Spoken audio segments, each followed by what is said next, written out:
이틀 동안 우리 함께 10가지 질문에 대해서 생각해 보고자 합니다. 오늘 먼저 5가지 질문에 대해서 생각해 보겠습니다. 첫 번째 질문은 나는 생각하는 그리스도인인가 하는 질문입니다. 이 세상에는 적지 않은 종교가 있습니다. 그런데 나는 왜 기독교인으로 살아가는가? 예수님이 나의 구원자라는 확증은 무엇인가? 내가 하나님께 드리는 기도는 무당을 찾아가서 푸닥거리하면서 기도하는 사람들의 기도와 내용이 동일한 것은 아닌가? 내 지금 현재의 삶은 믿음의 결과로서 성경적인 삶인가? 하루를 마감하면서 오늘 하루도 나를 스쳐 지나간 시간들이 하나님의 말씀 안에서 시줄과 날줄로 엮어졌는가? 만약 여러분들께서 이렇게 생각하면서 주님을 믿지 않는다면 실은 여러분은 아무것도 믿지 않는 것과 똑같습니다. 생각 없이 믿는 것은 맹신이거나 아니면 무의미한 종교 행위의 반복에 지나지 않기 때문입니다. 그렇게 100년을 믿는다 한들 이 험하고 어두운 세상 속에서 주님의 말씀을 쫓아 과연 살아갈 수 있겠습니까? 1년은 52주 365일입니다. 그리스도인들이 주일날 교회를 찾아가서 예배 드리는 시간은 한 주 1시간입니다. 1년 365일 중에서 주일 예배 드리는 시간은 52시간에 불과합니다. 52시간이라고 하면 겨우 이틀 6시간입니다. 여러분 365일을 살아가는데 이틀 6시간만 하나님께 예배 드리고 나머지 시간을 생각하지 않고 살아간다면 그 사람이 과연 남은 363일 동안 그리스도인으로 살아갈 수 있겠습니까? 물론 교회마다 새벽 기도회, 수요 성경 공부, 각종 성경 프로그램이 있습니다. 그러나 그런 성경 공부에 아무리 많이 참여한다 할지라도 거기에서 배운 것이 내 삶의 현장에서 무엇을 의미하고 어떻게 적용해야 하는가 각자 강론을 생각하지 않는다면 모든 성경 공부는 지적 유희에 불과합니다. 오늘날 한국 교회에서 유례 없는 성경 공부 열풍이 일어나면서도 그리스도인이 세상에서 그리스도의 가르침대로 살지는 않는 것은 그 성경 공부가 지적 유희로 끝나기 때문은 아닌가 생각해 볼 필요가 있습니다. 그리스도인들에게 이렇게 묻고 다니는 사람들이 있습니다. 당신 구원 받았습니까? 구원 받았다고요? 그러면 몇 년, 몇 월, 며칠, 몇 시, 몇 분, 몇 초에 구원 받았습니까? 아니 구원 받았다고 하면서도 자기가 구원 받은 연월 일시를 모른다고요? 그러니까 당신은 구원 못 받은 사람이 분명하네요. 이 말에 무너지는 사람들이 한두 사람이 아닙니다. 만약에 생각하는 그리스도인이라면 그런 질문 자체는 터무니없는 비논리적 비약이라는 것을 알게 됩니다. 새벽에 야외에 가서 일을 해보신 분은 경험하셨겠습니다만은 새벽에 야외에 가서 일을 하다가 어느 순간 보면 내 옷이 이슬에 다 젖어 있습니다. 그때 어떤 사람이 묻습니다. 당신 그 이슬에 젖었나요? 그렇다면 당신 옷이 몇 시 몇 분 몇 초에 이슬에 젖었나요? 그거 몰라요? 그러면 당신 옷 젖은 거 그거 이슬 아니고 수돗물이에요. 터무니없는 억측이죠. 당신이 구원받은 연월 일시를 모르기 때문에 당신이 구원받지 못한 사람이라는 것도 그와 똑같은 억측입니다. 주님께서는 고린도전서 12장 3절을 통해서 이렇게 말씀합니다. 그러므로 내가 너희에게 알리노니 하나님의 영으로 말하는 자는 누구든지 예수를 저주할 자라 하지 아니하고 또 성령으로 아니하고는 누구든지 예수를 주시라 할 수 없느니라. 여러분 우리는 굉장히 쉽게 말입니다. 2000년 전에 예수님께서 오셨다고 얘기를 해요. 마치 2000년 전이 어제 그저께라서 우리가 본 듯이 말을 합니다. 그런데 2000년 전이 언제입니까? 고구려 주몽 신라 박혁거세가 알을 까고 나올 때입니다. 그건 우리나라 건국 신화예요. 그런데 우리는 한국 사람이면서도 2000년 전에 주몽이 알을 까고 나왔다는 신화, 박혁거새가 알을 까고 나왔다는 신화를 안 믿습니다. 그런데요, 2000년 전에 지구 반대편에 본 적도 없는 예수가 이 땅에 왔는데 그 예수라는 사람이 2000년 후에 태어날 나를 위해서 십자가에서 죽었대. 박혁거새가 알 까고 나오는 것보다 더 황당합니다. 그런데 우리 역사 신화인 주몽과 박혁거새가 알 까고 나오는 건 안 믿으면서 그보다 더 황당한 2000년 전 예수의 이야기를 우리가 믿습니다. 왜 그런가? 주의 영이 내 안에 임해 계시기 때문입니다. 주의 영이 내 안에 임해 계시기 때문에 본 적도 없고 믿을 수도 없는 이야기인데 그 주님이 나의 주로 믿어지고 고백하게 되는 거예요. 처음에 믿게 된 게 아니에요. 처음에는 황당한 소리였습니다. 그런데 마치 이슬의 옷이 젖듯이 주님께서 내려주시는 그 은혜의 이슬에 내 영혼이 젖다 보니까 어느 순간부터 그분이 내 구주인 것을 믿고 고백하게 되는 것입니다. 이처럼 생각하는 그리스도인이라면 분명하게 알 수 있는 것을 생각하지 아니하면 당신 구원받았습니까? 하는 질문에 가슴이 덜컥 내려앉는 그리스도인들이 한두 사람이 아닙니다. 생각하는 그리스도인이 되지 않고는 참된 그리스도인으로 신앙의 첫 발을 내디딜 수도 없고 이 세상에서 그리스도의 증인으로 살기는 더더욱 어렵습니다. 바로 지금 오늘 본문이 주님께서 우리로 하여금 생각하는 그리스도인이 되기를 촉구하시는 내용입니다. 본문 마태복음 6장 25절입니다. 그러므로 내가 너희에게 이르노니 목숨을 위하여 무엇을 먹을까 무엇을 마실까 몸을 위하여 무엇을 입을까 염려하지 말라. 목숨이 음식보다 중하지 아니하며 몸이 의복보다 중하지 아니하냐. 여러분, 인생은 정말 귀합니다. 인생은 단 한 번의 기회밖에 없습니다. 내가 철야기도 한다고 해서 천일 만일 기도한다고 해서 내 코끝에서 숨이 넘어가는 순간에 내게 두 번째 인생의 기회가 절대 주어지지 않습니다. 그러면 하나님을 믿는 사람이라면 주님께서 선물로 주신 이 유일회적인 인생이 어떻게 하나님의 도구로 쓰임받을 수 있을까? 어떻게 하나님의 통로로 주님의 진선미 생명을 이 땅에 스며들게 할 수 있을까를 위해서 기도하고 애쓰고 생각해야 합니다. 그럼에도 불구하고 많은 그리스도인들이 먹고 입는 육체의 것을 위해서 안달하고 기도합니다. 여러분, 내가 다른 사람들보다 조금 못한 음식을 먹는다고 내 목숨이 상하지 않습니다. 내가 다른 사람들보다 좀 싼 옷을 입는다고 해서 내 인생에 금이 가지 않습니다. 그런데 내가 하나님 앞에서 하나님의 도구로 살려 하지 않고 이 육체의 고깃덩어리로 살려고 하면 내 인생은 망합니다. 주님께서 그 질타하신 대상이 누구예요? 이방인인가요? 아닙니다. 하나님의 선민을 자처하는 유대인들이 그랬습니다. 천지를 창조하신 하나님을 믿는다고 고백하면서도 입만 열면 육적인 것을 위해서 안달했습니다. 26절에서 30절 말씀입니다. 공중의 새를 보라. 심지도 않고 거두지도 않고 창고에 모아 들이지도 아니하되 너희 하늘 아버지께서 기르시나니 너희는 이것들보다 귀하지 아니하냐. 너희 중에 누가 염려함으로 그 키를 한 자라도 더할 수 있겠느냐. 또 너희가 어찌 의복을 위하여 염려하느냐. 들의 백합화가 어떻게 자라는가 생각하여 보라. 수고도 아니하고 길쌈도 아니하느니라.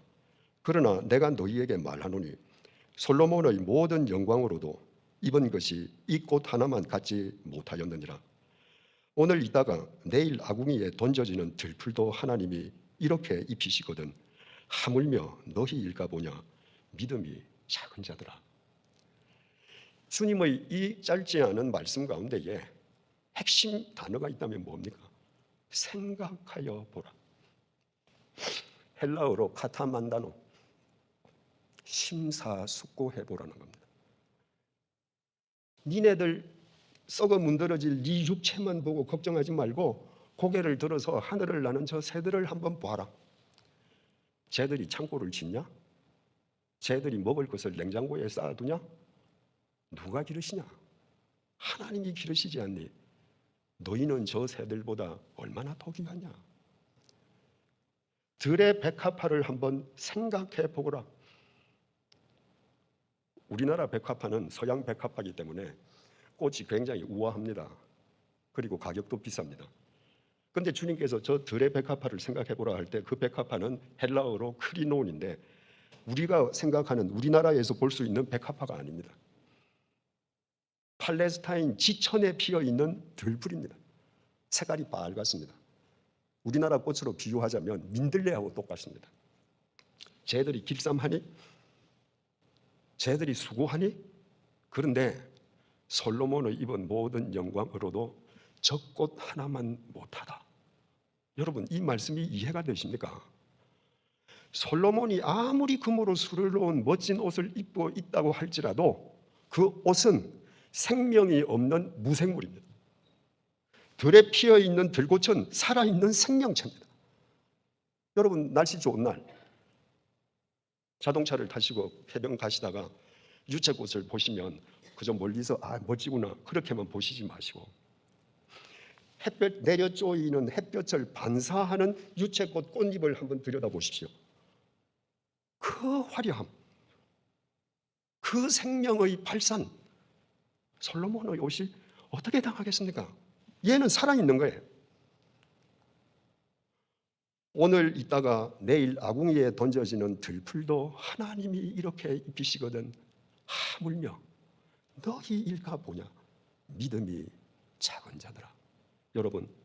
여러분이 생각 없이 믿으면, 여러분이 집을 팔아서 건축 헌금을 하고, 여러분이 다니는 교회에서 11조를 제일 많이 해도 주님 보시기에는 작은 믿음입니다. 우리가 다 같은 공간에 같이 앉아서 같이 예배를 드리고 같이 성경 공부한다고 해서 절대로 다 똑같은 믿음이 아닙니다. 31절에서 32절입니다. 그러므로 염려하여 이르기를 무엇을 먹을까, 무엇을 마실까, 무엇을 입을까 하지 말라. 이는 다 이방인들이 구하는 것이라.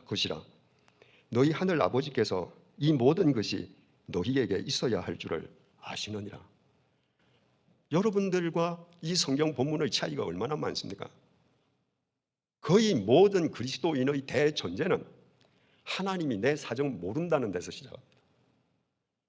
하나님께서 지금 내 형편을 모르신다는 데서 시작합니다.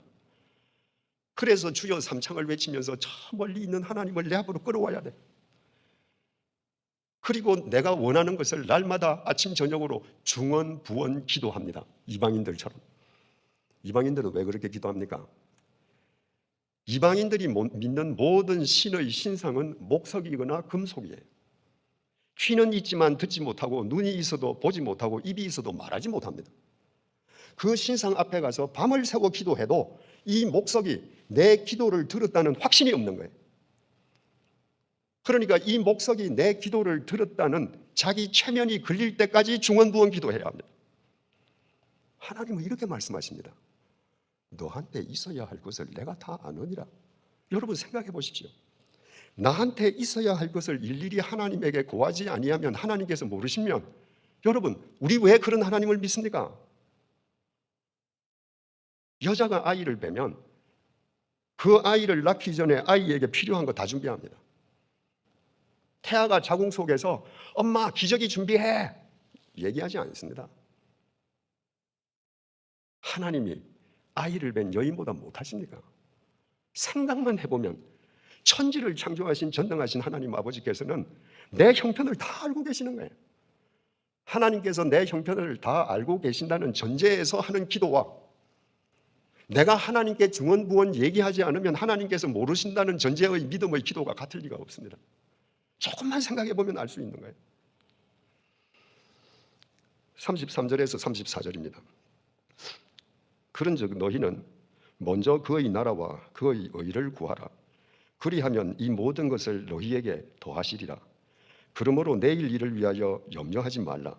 내일 일은 내일이 염려할 것이요 한날의 괴로움은 그날로 족하니라. 너희들 조금만 생각해봐. 덜풀을 입히는 하나님이 너희들 책임 안 지시겠네. 그러니까 너희들은 먼저 하나님의 나라와 그의 의를 구하는 데 애써거라. 풀이해서 설명드리자면 하나님과 바른 관계 속에 있기를 애써라. 하나님과 바른 관계 속에 있는 한 나머지는 하나님이 책임지신다. 생각해 보면 알 수 있는 거예요.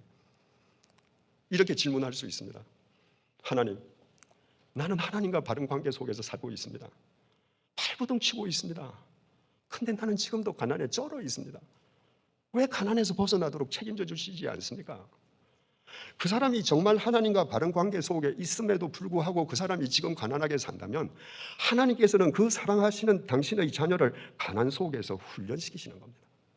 이 가난 속에서도 초롱초롱한 눈으로 하나님께만 시선을 고정시키고 살 수 있도록 하나님께서 이끌고 계신 거예요.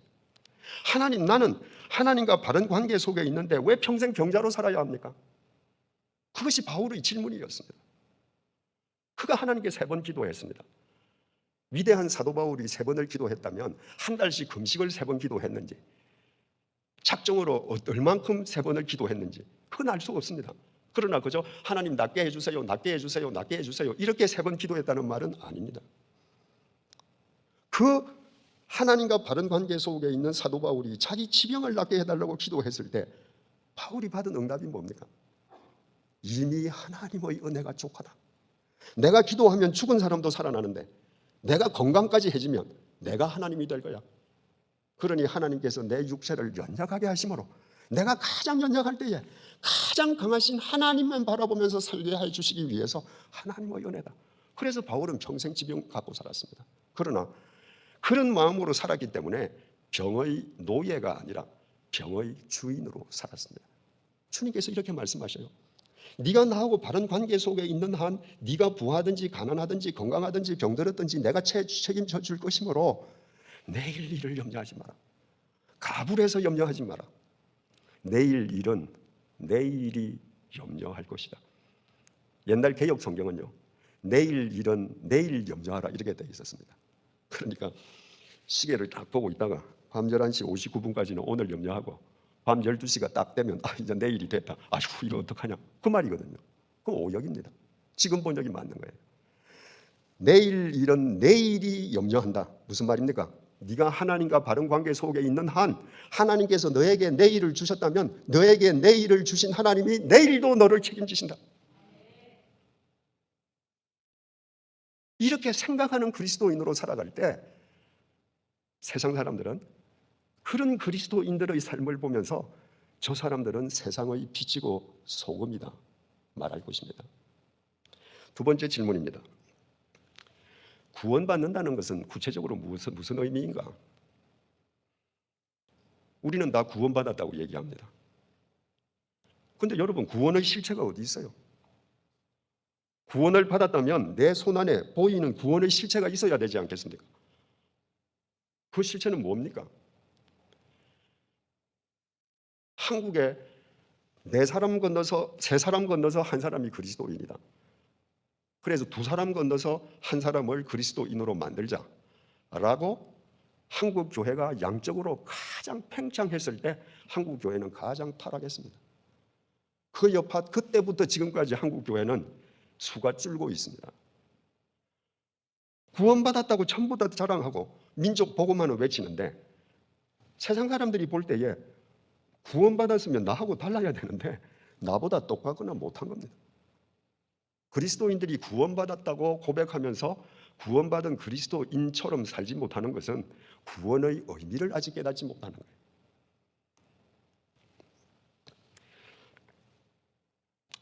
이 성경 용어는 다 추상명사입니다. 믿음, 구원, 은혜, 자비, 긍휼 다 추상명사예요. 그렇기 때문에 이 추상명사가 구체적으로 무엇을 의미하는지 구체적인 언어로 생각하며 살지 아니하면 그리스도인들은 평생 뜬구름 잡는 것과 같은 신앙생활을 하게 됩니다. 요한복음 1장 12절에서 13절입니다. 영접하는 자, 곧 그 이름을 믿는 자들에게는 하나님의 자녀가 되는 권세를 주셨으니 이는 혈통으로나 육정으로나 사람의 뜻으로 나지 아니하고 오직 하나님께로부터 난 자들이니라. 구원의 실체를 좀 이렇게 설명합니다. 주님을 영접하는 자들에게는 하나님의 자녀가 되는 특권이 주어졌다. 이거는 어떤 유력 가문의 혈통을 통해서 되는 일이 아니다. 어떤 위대한 영웅의 육정이거나 그의 뜻을 통해서 되는 일이 아니다.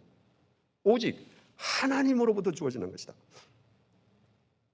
우리가 그리스도를 믿을 때 나는 여전히 죄인이지만 나의 죄값을 십자가에서 치러주신 주님 안에서 주님의 의를 힘입어서 내가 하나님의 자녀로 나의 신분이 바뀌는 겁니다. 구원은 신분이 변화되는 겁니다. 어떻게? 사망의 자식에서 생명의 자식으로, 어둠의 자식에서 빛의 자식으로, 죽을 수밖에 없는 죄인에서 영원히 구원받은 하나님의 자녀로 신분이 바뀌는 겁니다. 나는 구원받았어요. 추상적으로 이야기하는 것과 내가 구원받은 것은 내 신분이 바뀐 것을 의미합니다 라고 구원을 이해하는 데는 천양지차가 있습니다. 왜 그런가? 모든 신분은 신분이 바뀔 때마다 그 신분에 걸맞는 수준을 요구한다는 것을 알게 되기 때문에 그렇습니다. 초등학생 신분을 가진 학생이 있습니다. 여기에 대학생 신분을 가진 학생이 있습니다. 신분이 다르죠. 초등학생 신분을 가진 아이는 초등학생 수준의 언행을 해도 아무 문제가 없습니다. 대학생 신분을 획득한 청년이 그 수준이 초등학교 어린아이 언행의 수준의 언행을 쓴다. 그 사람에게 문제가 있는 겁니다. 내가 미국 이민 간다는 게 뭔가? 가서 미국 시민이 된다는 게 뭔가? 한국 국적을 버리고 미국인으로 신분이 바뀌는 거예요. 미국에 가서 미국인으로 신분이 바뀌었는데 나는 미국 법은 안 지켜. 나는 운전할 때도 서울에서 운전하던 것처럼 내 마음대로 해. 그 사람은 미국 못 삽니다. 미국 시민이 되었으면 세금을 미국 세정당국에 납부해야 합니다. 똑같습니다. 여러분, 부엌 지킴이 신데렐라가 어느 날 왕자의 선택에 의해서, 우리 용어로 얘기하면 왕자의 은혜를 힘입어 하룻밤 사이에 왕자 비가 되지 않습니까? 부엌 지킴이 신분에서 왕자 비의 신분으로 신분이 수직 상승했습니다. 신데렐라 얘기는 거기서 끝나는데요. 만약에 이 신데렐라가 왕자 비가 되고 나서 매일 자기를 왕자 비로 선택해 준 왕자 찬양만 하고 평생 산다. 높임 받으소서 왕자여, 당신은 나의 구세주. 아마 그 결혼 생활 오래 못 갔을 것입니다. 부엌 지킴이였던 신데렐라가 꿈이 아니라 현실 속에서 내가 왕자비로 내 신분이 바뀐 것을 정말 그가 깨달았다면 그 다음부터는 왕자비 수준에 맞는 삶을 스스로 개발해야 합니다. 그래야 그 왕자하고 살 수가 있어요. 신데렐라가 부엌 지킴이에서 왕자비가 되는 수직 상승은 엄청난 수직 상승인데, 그리스도인이 공동묘지에서 한 줌의 흙으로 끝날 사람들이 영원하신 하나님의 자녀로 신분이 상승된 건 신데렐라의 신분 수직 상승과는 비교가 되지 않습니다. 그러면 세 번째 질문, 구원받는 것이 새로운 신분의 획득이라면 그리스도인은 그 신분에 걸맞는 수준의 어떤 삶을 살아야 하는가? 어떤 삶이 그리스도인의 신분에 걸맞는 수준의 삶인가? 우리는 마태복음 22장에서 그 해답을 얻을 수 있습니다. 어느 날 율법사가 예수님에게 질문을 던졌는데 답을 알기 위해서 던진 것이 아니라 예수님을 올무에 빠뜨리기 위해서 질문을 던졌습니다. 당시 율법사는 지금 신학 박사예요. 예수님은 아무 학위가 없습니다. 그 예수님에게, 예수님, 구약 성경 계명 중에 어떤 계명이 제일 큽니까? 이렇게 질문했습니다. 예수님께서 어떤 대답을 하시든지 간에 이 율법사는 예수님을 올무에 빠뜨릴 수 있었어요. 예수님께서 예를 들어서 A 계명이 제일 크다 이렇게 대답하시면 율법사가 그래요? 그러면 B 계명은 안 크다는 말이네요? 이러면 되거든요. 예수님께서 B 계명 그러면 그래요? 당신 지금 C 계명 우습게 여기네요? 이 말이거든요. 율법사들은 구약 성경에서 613개의 계명을 골라내고 그 계명 중에서 하나님께서 뭐 하라라고 명령하신 적극적인 계명 248개, 하나님께서 뭐 하지 말라고 명령하신 소극적인 계명 365개를 놓고 매일 서로 갑론을박으로 싸웠습니다. 어떤 계명이 제일 큰지. 그러니까 예수님을 올무에 빠뜨리기는 이건 식은 죽 먹기인 거예요. 예수님 다 아시죠? 그 질문에 대해서 예수님께서 마태복음 22장 37절 38절을 통해 먼저 이렇게 대답하십니다. 예수께서 이르시되 내 마음을 다하고 목숨을 다하고 뜻을 다하여 주 너의 하나님을 사랑하라 하셨으니 이것이 크고 첫째 되는 계명이요. 네 목숨을 다하고 마음을 다하고 뜻을 다해서 하나님을 사랑하라. 이게 첫째 계명이야. 이건 예수님 말씀이 아닙니다. 바로 이 말씀은 신명기 6장 5절 너는 마음을 다하고 성품을 다하고 힘을 다하여 내 하나님 여호와를 사랑하라. 율법사들이 금과 옥조로 대하는 율법으로 계명으로 대답하신 거예요. 하나님 사랑하는 게 첫째다. 그러는데 율법사가 그거 틀렸어. 어떻게 틀렸다 합니까?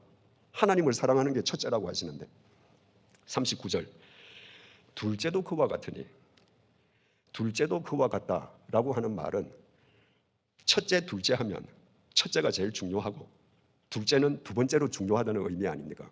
그래서 예수님께서 둘째도 그와 같으니 라고 말씀하시는 것은 내가 지금 두 번째 말하는 이 계명의 비중도 첫 번째 비중과 똑같아 이 말씀인 거예요. 둘째도 그와 같으니 내 이웃을 내 자신같이 사랑하라 하셨으니 이건 역시 예수님 말씀이 아니었습니다. 율법을 말씀하신 거예요. 레위기 19장 18절 하 이웃 사랑하기를 내 몸과 같이 하라. 나는 여호와니라.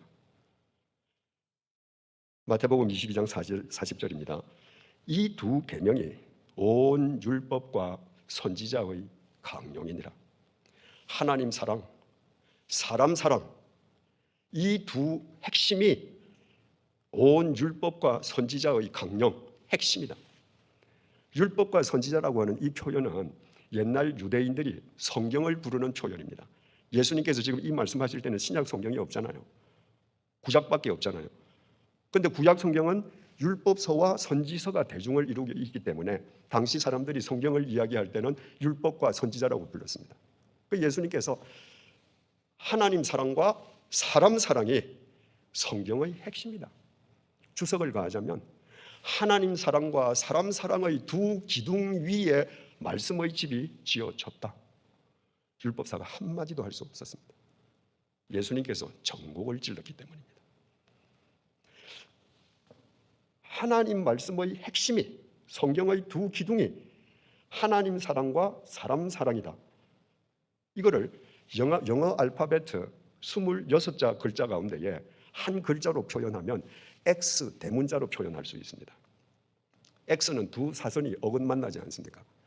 두 사선이 어긋만나는 중간 점이 있는데 그 중간 점을 중심으로 위의 길이와 아래 길이가 똑같아야 X 대문자가 됩니다. 위의 길이는 짧은데 밑에는 길다. 반대로 위에는 긴데 밑은 짧다. 그러면 X가 안 됩니다. X의 중간 점을 나 자신이라고 표현할 때 X의 윗부분은 하나님 사랑입니다. 내가 하나님을 사랑한다면 아니, 하나님께서 당신의 독생자를 십자가에 못 박을 정도로 나를 사랑하신 것을 내가 믿는다면 그 하나님을 믿는 믿음의 길이와 똑같이 그 믿음은 사람 사랑으로 연장되어야 된다는 것입니다. 이것이 새로운 신분을 획득한 그리스도인이 추구해야 할 수준의 삶입니다. X의 삶을 사는 거예요. X의 윗부분이 하나님 사랑인데 X가 이렇게 오다가 나한테 모이잖아요. 그래서 윗부분에서 신앙은 나의 하나님으로 시작해요. 오늘도 왜 해가 떴을까? 하나님께서 오늘을 살아갈 나를 위해서. 왜 하나님께서 이 바위 틈에 유채꽃을 피게 하셨을까? 오늘 이 길을 걸어갈 나를 위해서. 나의 하나님이에요. 그런데 나의 하나님만 있으면 사람을 사랑할 수 없습니다. 그래서 X 아랫부분 사람을 사랑하기 위해서는 나의 하나님이 우리의 하나님으로 성화되어야 합니다. 내가 미워하는 저 사람도 보니까 하나님의 자식이에요. 그래서 사랑할 수밖에 없는 거예요. 여러분, 예수 그리스도 이렇게 우리 한글로 번역하지 않습니까? 그리스도를 영어로 Christ라고 그래요. CHRIST입니다. 근데 그건 영어식 번역입니다. 헬라말로 그리스도를 크리스토스라고 부릅니다. 그 크리스토스의 첫 번째 글자가 헬라어로 키, 영어로 X 대문자입니다. 그래서 예수님 자체가 X의 본이에요. 크리스마스, 엑스마스, X가 뭐예요? 예수님 그리스도 가리키는 거예요. 여러분들 성경 공부할 때 예수님을 약자로 JX라고 쓰잖아요. 예수 그리스도란 말이거든요. 예수님께서 하나님과 본체가 같으신데도 하나님을 얼마나 사랑하셨는지 하나님의 명령에 순종해서 당신이 인간이 되기까지 하나님을 사랑하셨어요. X 윗부분이에요. 그 예수님이 하나님이 사랑하는 인간을 얼마나 사랑하셨는지 십자가 위에서 당신의 사지를 인간을 위한 제물로 내어놓으시고 수고하고 무거운 짐진 자들아 다 내게로 오라. 모든 사람을 가슴에 품는 사람 사랑의 본을 보여주셨습니다. 그분이 크리스티아노스인데 우리는 누군가 그분을 따르는 크리스티아노스. 그러니까 우리도 X의 삶을 살아야 되는 것이죠. 사도 바울이 말입니다. 로마서 1장 14절에서 헬라인이나 야만인이나 지혜 있는 자나 어리석은 자에게 다 내가 빚진 자라. 여러분, 바울은 윤리적으로 아름다운 삶을 살았기 때문에 구원받은 거 아니지 않습니까? 그리스도 믿는 사람들을 색출, 연행, 투옥시키는 것을 천직으로 삼던 당시 그리스도인들 입장에서 본다면 대적이었습니다. 다메섹에 있는 예수 믿는 사람들까지 잡아오기 위해서 가다가 예수님의 은혜에 사로잡혔습니다.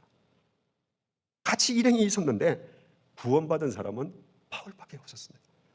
바울이 그 하나님의 사랑을 깨닫고 나니까 이 하나님의 사랑을 내가 어떻게 갚아야 하는지를 안 거예요. 사람 사랑으로 갚는 거다. 그래서 헬라인이나 야만인이나 지혜 있는 자나 어리석은 자에게 다 내가 빚진 자다. 하나님의 사랑을 빚진 자다. 그래서 바울은 죽을 때까지 이 X의 삶, 하나님 사랑, 사람 사랑을 구현하기 위해서 지중해 세계를 누비고 다녔다는 것입니다. 중요한 사실은요, 하나님께서 첫째가 하나님 사랑하는 것이고 둘째가 사람 사랑하는 것이다 라고 말씀하실 때 그 사람 사랑을 이웃 사랑으로 특정하셨다는 겁니다. 이웃은 아무나 이웃이 되는 게 아닙니다.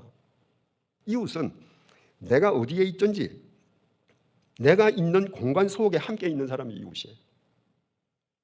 내가 지금 살고 있는 동네가 있다면 그 동네 사람이 내 이웃이고, 내가 기차를 탔다면 내 옆에 승객이 이웃이고, 비행기를 탔다면 내 양 옆자리 사람이 내 이웃이고, 내가 경제적으로 여유가 있어서 내가 내 집을 전세에 놓는 세입주라 그럽니까?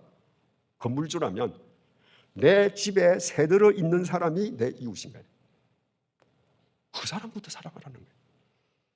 예수님께서 승천하시기 전에 너희들은 땅끝까지 이르러 내 증인이 되라 그러시잖아요. 그래서 그리스도인들은 내가 가든지 아니면 보내든지 이러면서 선교사 지원자들이 많고 선교사 후원 안 하면 믿음이 적은 것처럼 이렇게 되어 있습니다. 그러면 예수님께서 이웃을 사랑하라는 것하고 땅끝의 증인이 되라는 것하고 이거 전혀 상치되는 말 같은데 왜 예수님께서 이런 모순적인 말씀을 하셨을까? 그게 과연 모순인가? 여러분, 하나님이 지은 이 지구는 평면이 아닙니다. 동그란 구예요. 그래서 내가 어디에 서 있든지 같은 방향으로 계속 나아가면 지구를 한 바퀴 돌아서 내 있는 자리로 되돌아옵니다. 내가 지금 있는 이곳이 땅끝이에요. 그래서 내 옆에 있는 사람이 땅끝의 사람이고 내 옆에 있는 사람이 이웃인 거예요. 어떻습니까, 여러분? 한국 교회에 소위 보수 신앙인을 자청하는 사람들의 결점은요, X의 윗부분만 있습니다. 그분들 하나님 사랑합니다. 헌금 많이 합니다. 그런데 X의 아랫부분이 없습니다. 그러니까 그분들 X의 아랫부분이 없다는 말은 바꾸어 말하면 하나님은 나의 하나님이에요. 이분도 하나님은 나의 하나님이고 저분에게도 하나님은 나의 하나님이고 모든 교인들이 하나님을 나의 하나님으로 소유하고 있으니까 내 하나님하고 네 하나님하고 다른 거예요. 그래서 싸웁니다. 반복합니다. 한국 교회에서 소위 진보 신앙을 가졌다라고 하는 사람의 단점은 X의 밑부분이 없습니다. 사람을 사랑하자고 외치는데 그 사람 사랑의 동기가 하나님 사랑이 아니라 나예요. 나의 의로 사랑하는 겁니다. 그러니까 나의 의와 너의 의가 달라요. 그래서 또 싸웁니다. 우리에게는 이 X가 정확하게 균형을 잡고 있어야 합니다. 제가 3년 동안 스위스에서 살 때 1998년부터 2001년까지 3년 동안 살 때 3년 동안에 집세를 1%도 집주인이 올려받지 않았습니다. 내가 살던 집주인만 그런 게 아닙니다. 종교개혁의 발상지였던 스위스 그리스도인들이 그리스도의 정신에 따라서 법을 그렇게 만든 겁니다. 내가 사집의 집이 있는데 다른 사람에게 임대줄 또 한 채의 여분의 집이 있다면 이건 복이다. 그 사람들이 들어올 때 계약을 했다면 그분들이 사는 동안에는 집세를 올리지 말자. 그게 저는 3년 만에 나왔죠. 그러면 주인은 새로 계약할 때 3년 동안 오른 물가를 계산해서 집세를 올려받을 수 있습니다. 그런데 어릴 때 스위스로 입양 갔다가 20대에 결혼해서 집을 렌트한 한국 부부가 있는데 그분들은 30년 동안 같은 집에 사는 거예요. 30년 동안 월세가 안 오르는 겁니다. 단 석유 가격이 오르면 관리비만 오릅니다. 월세는 안 올라요. 그러니까 스위스에서는 내가 집이 없어도 일단 어느 집에 들어가서 계약을 하고 그 집에서 20-30년만 살면 매년 오르는 봉급만 가지고도 자식들 공부시키고 결혼시키고 다 할 수 있는 거예요. 그 집주인들이 하나님 사랑을 사람 사랑으로 세입자들에게 베푼 겁니다. 여러분, 한국 너무 가슴 아픕니다. 몇 년 살다가 젊은이들이 전셋값, 월세값을 못 내서 쫓겨갑니다. 그 주인들 중에 상당 부분은 그리스도인들일 거예요. 제가 이 설교를 제가 목회하던 교회에서 하고 나니까 한 20채를 임대하시던 분이 계셨는데 여 권사님이셨습니다. 그날부로 자기 집에 세던 사람들에게 계약 기간이 끝나도 세를 올려받지 않았습니다. 그 세입자들이 얼마나 놀라겠어요. 계약 기간이 만료가 가까워오면 주인이 분명히 얼마 더 올려내라고 할 텐데 그 계약 기간만 딱 하루만 지나가면 옛날 계약이 유효한 거잖아요. 그 계약 기간이 지났는데도 주인이 말을 안 하는 거예요. 그래서 세입자가 전화를 합니다. 그러니까 주인이 당신 사는 동안에 내가 안 올려받기로 했다고. 이 세입자들이 감격해서 물었습니다. 어떻게 이렇게 해주시냐고. 나는 교회에서 배운 대로 한다고. 여러분, 그리스도인의 수준은 남을 가슴 아프게 하면서 돈 벌어서 11조 많이 내고 주일 성수 열심히 하고 그것이 그리스도인의 수준을 나타내지 않습니다. 그리스도인의 수준은 오직 하나로 나타납니다. 구원받은 사람의 신분에 맞게 하나님 사랑과 사람 사랑의 X의 삶이 구현될 때 그 사람이 그리스도인의 수준을 갖춘 사람들입니다. 그런 사람들이 요소에 일어날 때 그런 사람 때문에 세상은 살만해져 가는 겁니다. 네 번째 질문입니다. 구약의 유물인 십계명은 오늘날에도 여전히 유효한가? 많은 사람들이 이렇게 얘기해요. 십계명은 구약의 잔재물이다. 그래서 신약을 사는 우리에게 십계명은 더 이상 필요치 않다 이렇게 얘기합니다. 과연 십계명은 오늘날에는 더 이상 유효하지 않습니까? 성경은 66권으로 이루어져 있지 않습니까? 이 방대한 성경을 하나님께서는 1500년에 걸쳐서 약 40명의 기자들을 동원해서 성경을 쓰게 하셨습니다. 그런데 이 방대한 성경 중에 하나님께서 내가 직접 썼다 하는 구절이 있습니다. 출애굽기 24장 12절입니다. 여호와께서 모세에게 이르시되 너는 산에 올라 내게로 와서 거기 있으라. 내가 그들을 가르치도록 내가 율법과 계명을 친히 기록한 돌판을 내게 주리라. 십계명판입니다.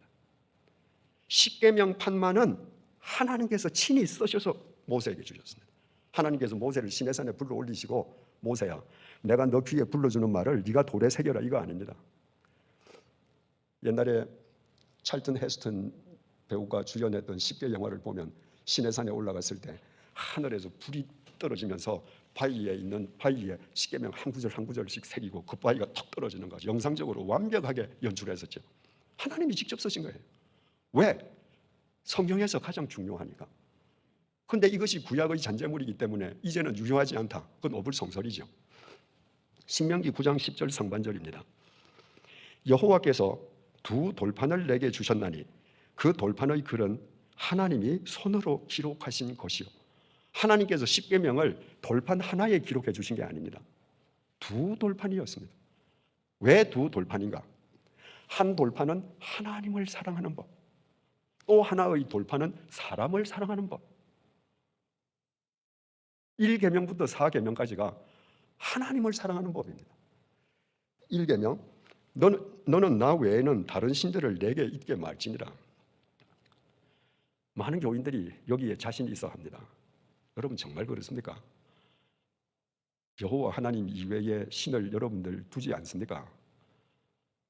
여러분들 하나님보다 돈 더 좋아하지 않습니까? 돈이 여러분 신 아닙니까? 어떤 사람은 권력이 신 아닙니까?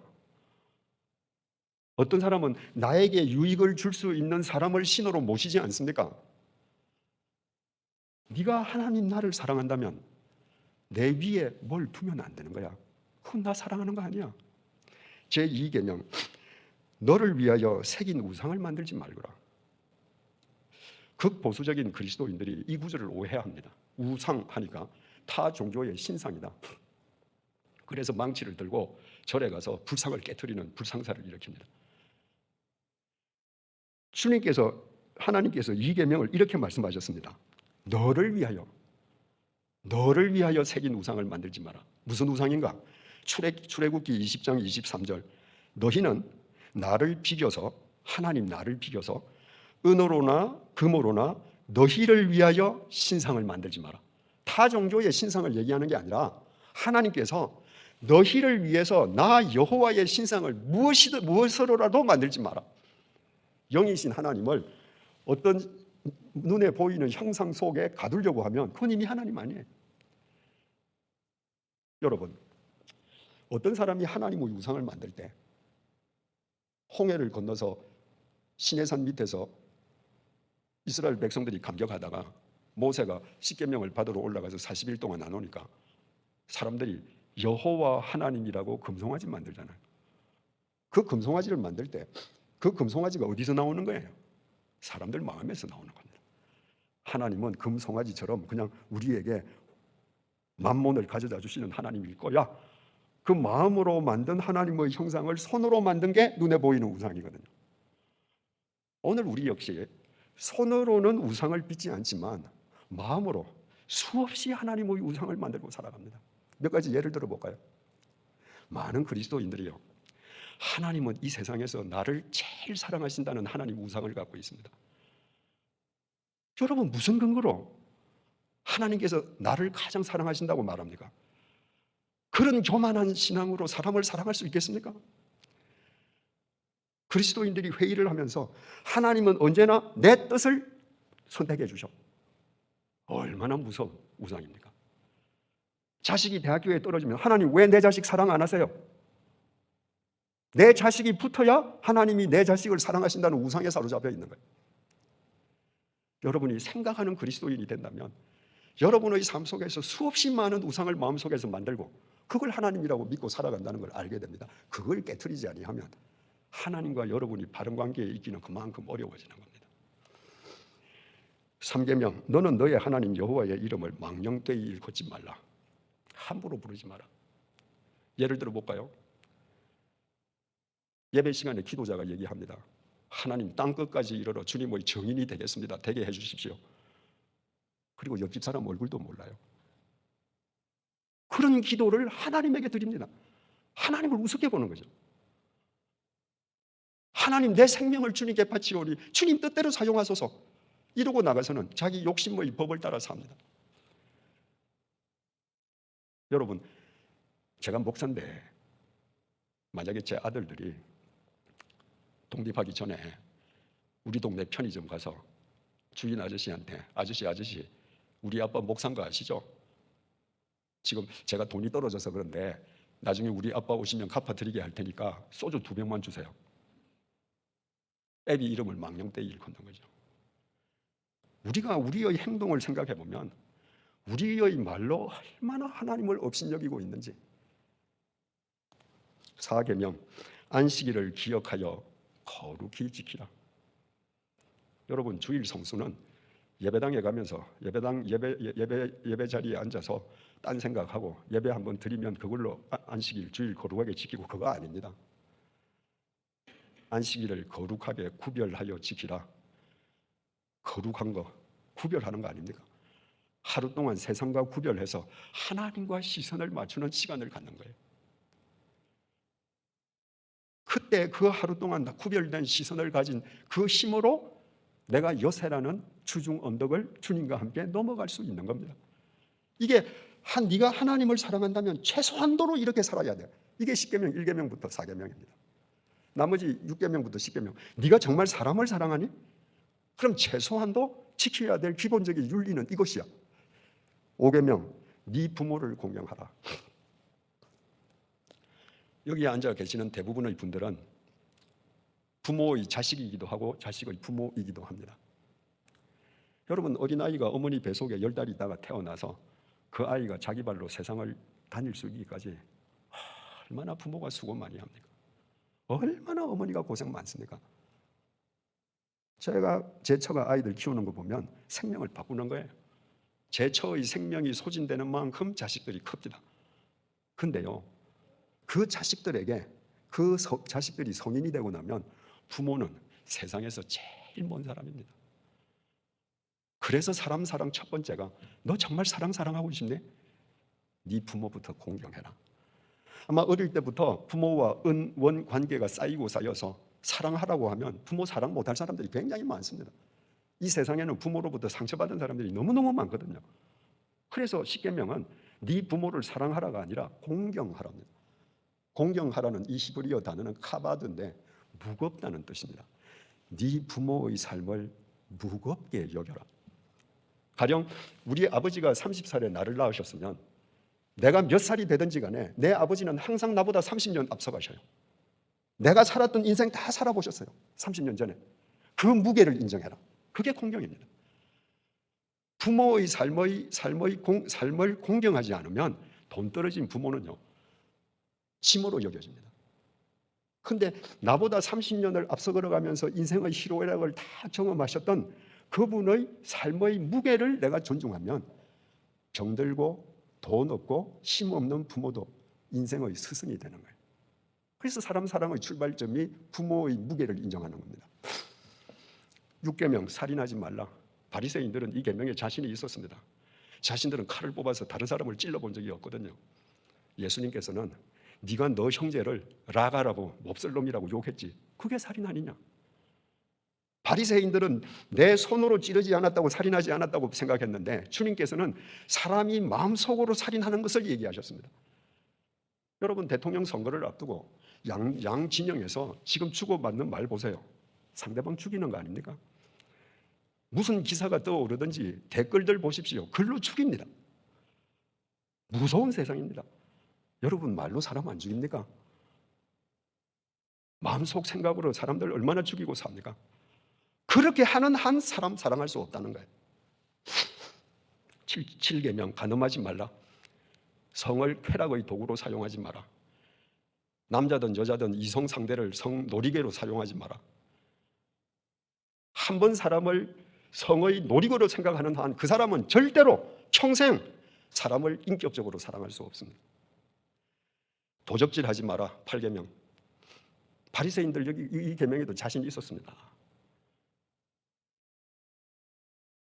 전요 늘 이해가 안 되는 게 있습니다.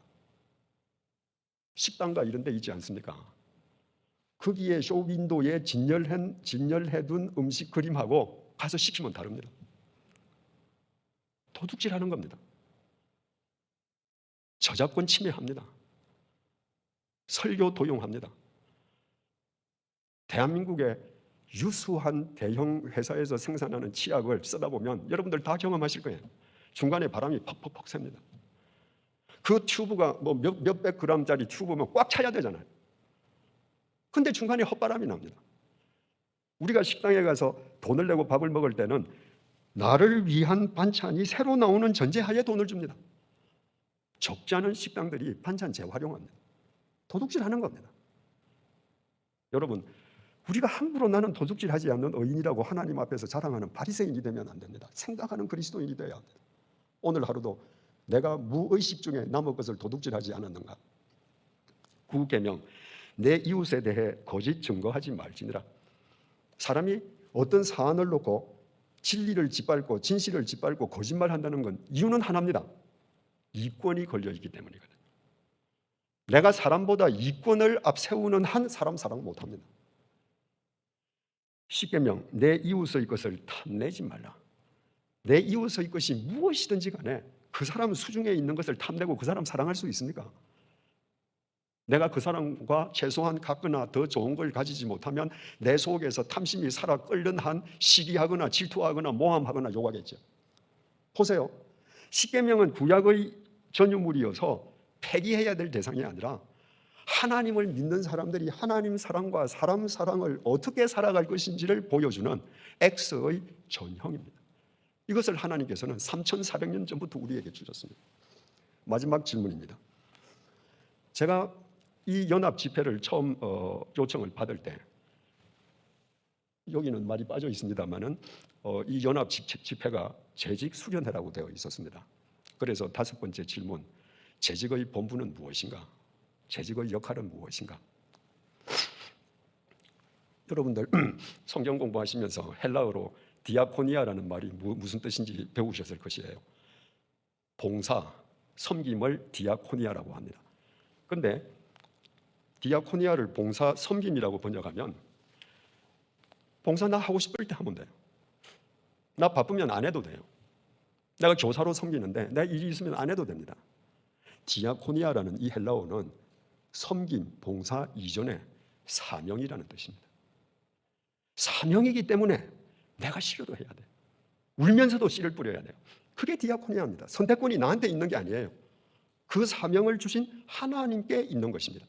그런데 이 사명을 뜻하는 디아코니아라고 하는 단어는 디아코노스라는 명사에서 파생이 되었는데, 이 디아코노스는 식탁을 준비하는 사람이라는 말입니다.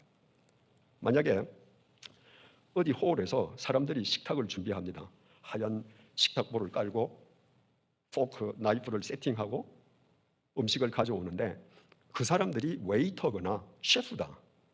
그러면 그 사람들은 디아코노스가 아닙니다. 왜? 셰프나 웨이터는 그 행위의 대가로 돈을 받거든요. 디아코노스는 식탁을 준비하는데 대가 없이 하는 사람들입니다. 이 디아코노스가 재직 집사라고 성경에 번역된 곳이 3곳 있습니다. 그 이외에는 전부 다 디아코노스가 일꾼, 하인, 사환이라고 번역되어 있습니다. 그냥 집사면 내가 뭐 사랑하지 않을 사람 사랑 안 해도 됩니다.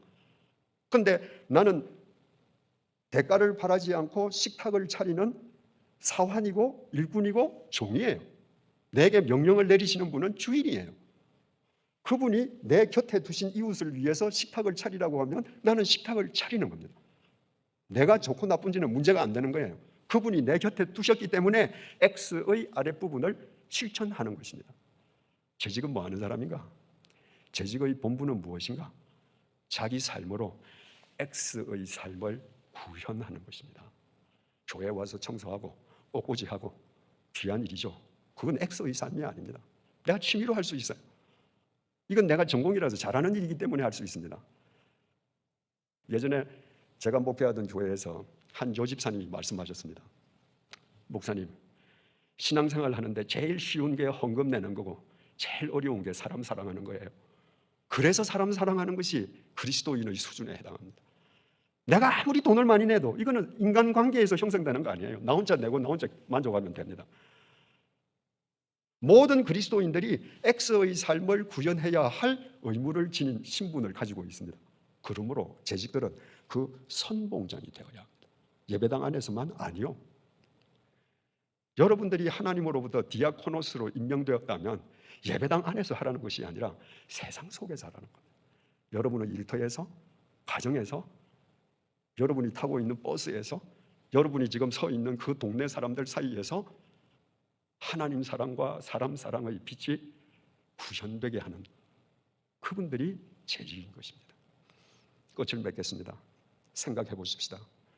우리 각자의 삶 속에는 X의 삶이 구현되고 있습니까? X의 윗부분 하나님 사랑은 잘하는데 이거 한국 교인들이 제일 잘하는 겁니다. 아랫부분은 없거나 꼬리가 짧은 건 아닌가? 그건 X가 아닙니다. 만약에 내가 지금 X의 삶을 산다고 하면 X의 크기는 얼마나 되는가? 그리스도인의 수준은 다른 것이 아니라 이 X의 크기에 달려있다. 내가 가난해도 이 X, 내가 살아가는 이 X의 크기가 크다면 바울처럼 헬라인이나 야만인이나 지혜 있는 자나 지혜 없는 모든 사람에게 하나님의 진 사랑의 빛을 갚는다면 그는 진정 수준 있는 그리스도인입니다. 여러분의 삶이 그런 삶으로 변모되기를 주님의 이름으로 축원드립니다. 하나님 아버지, 생각하는 그리스도인이 되게 해 주십시오. 생각하는 그리스도인이 되지 아니하면 내가 온 몸으로 구제하고 내가 사랑을 노래한다 할지라도 하나님 보시기에 적은 믿음의 소유자일 뿐임을 잊지 말게 해 주십시오. 예수 그리스도의 은혜로 우리에게 상상치 못한 새로운 신분을 주시어 싸움에 그 신분에 걸맞는 수준의 삶을 살아가되 날마다 그 X가 점점점 더 커져가게 해주시기를 간구합니다. 그래서 머리 숙인 이분들 때문에 이 세상이 더 밝아지고 더 맑아지는 역사가 오늘 밤 이곳에서부터 시작되게 하여 주시옵소서. 예수님 이름으로 기도드립니다. 아멘.